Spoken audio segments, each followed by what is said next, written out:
up until about 20 years ago, mainly because we really didn't understand all that much about the underlying basis of migraine and what happens in the brain during migraine, people would use medications that were available and used for other things. But about 20 years ago, or a little bit more, we began to understand more about the pathological basis of migraine. What happens in the brain leading up to a migraine attack, and what happens to express a migraine in the brain.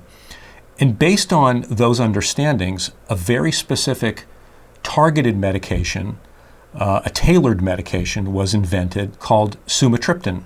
And this is a drug that binds to receptors in the brain at the junction between the nerve and the blood vessel that interferes with the inflammatory process that mediates the migraine attack.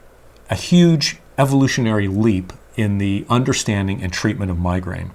More recently, again, because of ongoing and advanced understanding of research in migraine, we've begun to understand that one of the most important mediators, inflammatory mediators of migraine, is a protein called calcitonin gene-related peptide, CGRP.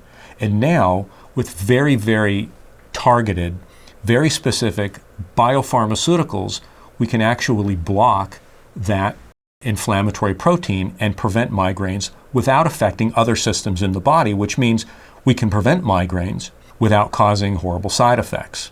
And that's the balance that we're always looking for in developing new treatments. Treat the condition without flattening the patient. The primary issue is avoidance. Avoid the things that you know trigger your migraines. And number two, effective therapy. You want medications that will abort or acutely knock out a migraine. And if necessary, there are medications that patients can use to prevent them, or at least try to prevent them from happening, or reduce the frequency and the intensity of their migraine attacks. So it requires an alteration of lifestyle.